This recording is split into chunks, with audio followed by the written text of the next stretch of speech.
Hello everyone. So today we're going to continue our exploration of set theory by looking at the different types of sets.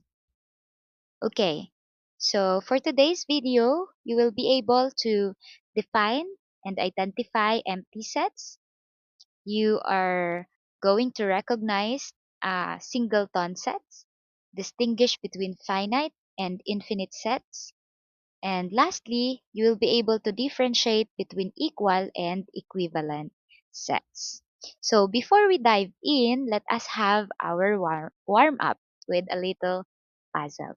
So I want you to think of three questions. Okay, first is what is the set of all triangles with four sides? Okay, so the next question is what is the set of all even numbers that are also odd numbers? And the last question is, what is the set of all months with 32 days? Okay, so what is your answer?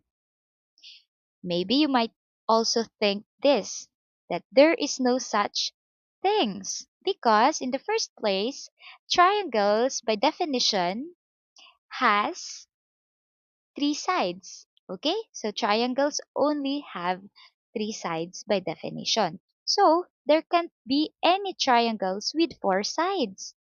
And regarding to the second question, a number can't be both even and odd simultaneously. And lastly, there are not any months with 32 days either. So you're right. There's no such things. So what do you think do all these sets have in common? So the answer is they are all empty. Okay? So they don't have or they don't contain any elements. So your answer is correct. And that brings us to our first type of set for today, what we call the empty set. Okay? So the empty set by definition is exactly what it sounds like. A set with no elements. So we denote it with this symbol. As you can see, it looks like a letter O with a slash, or sometimes just an empty curly braces as you have seen in our screen. Okay, here is a question. So, does it mean that the empty set is basically nothing?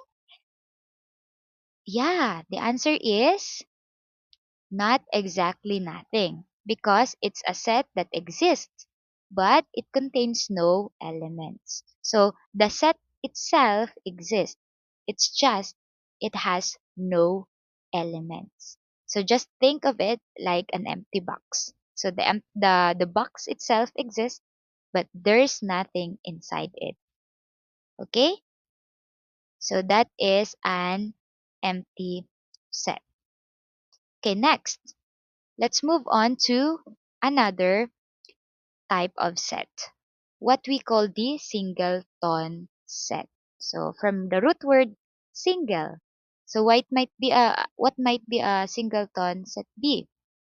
A singleton is a set contains exactly one element. Okay, as it is being said, it's single. For example, in a set, we only have five um number, only one number, which is 5. So that is a single set containing only the number 5. Okay?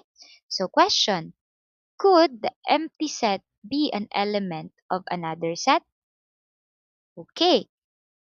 Could be an empty set be an element of another set, meaning to say we are going to put the symbol empty set inside the curly braces.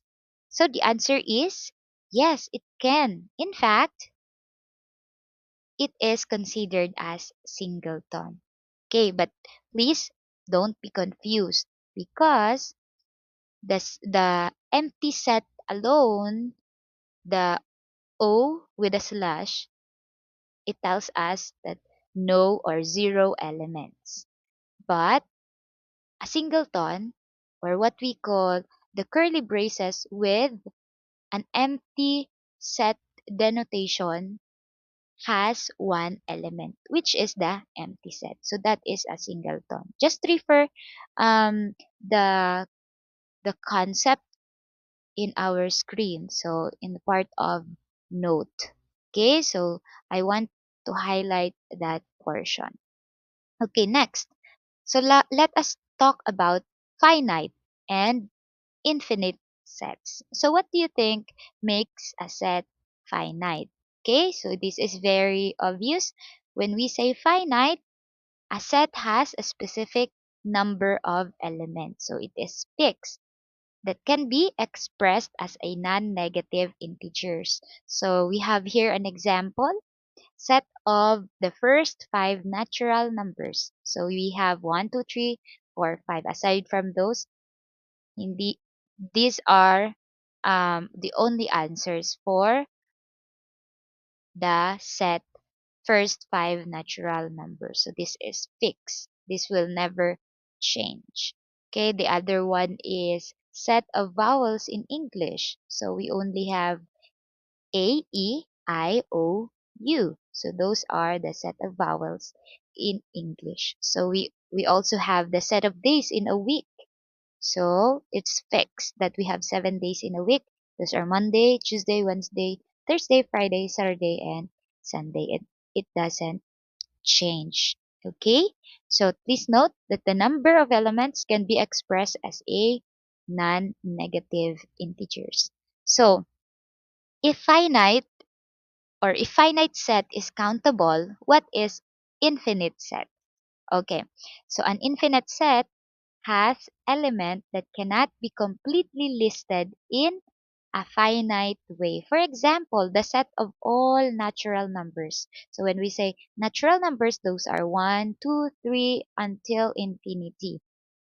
Okay, so 1, 2, 3, infinity. Please note that the ellipsis written indicates that the pattern continues indefinitely. Okay, so now let us talk about equal sets. So what do you think it means for two sets to be equal? So the answer is two sets are equal if and only if they contain the exact same elements. Okay? Order doesn't matter and repetition doesn't count. For example, look, 1, 2, 3, and on the other side we have 3, 1, 2. Okay?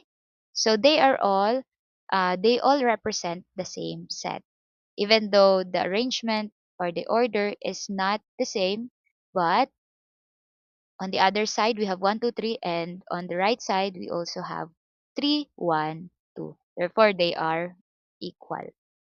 Okay, so next we have equivalent sets. So what about equivalent sets then? Okay, sets is equivalent if they have the same number of elements or the same cardinality. So like for example, we have A, B, C, and 1, 2, 3. So on the first set, we have three elements, and on the second set, we have three elements as well. So it means these elements these sets are equivalent because they both have three elements. But they're not equal because they don't contain the same elements. So in other words, equivalence is really just the size of the sets or about having the same number of elements. Okay, so now for the summary, let us read. Let's compare empty set versus singleton sets. So an empty set contains zero or no elements at all. A singleton set contains one element which is the empty set. Okay, equal sets or equivalent set, equal versus equivalent set. So equal set, it has exactly the same elements. Okay, while the equivalent sets, same number of elements. Okay, so sa finite versus infinite, so finite can list all elements because it is fixed. Okay, it's countable. And And infinite, it cannot list all elements, and we uses ellipsis to represent the missing elements. Okay?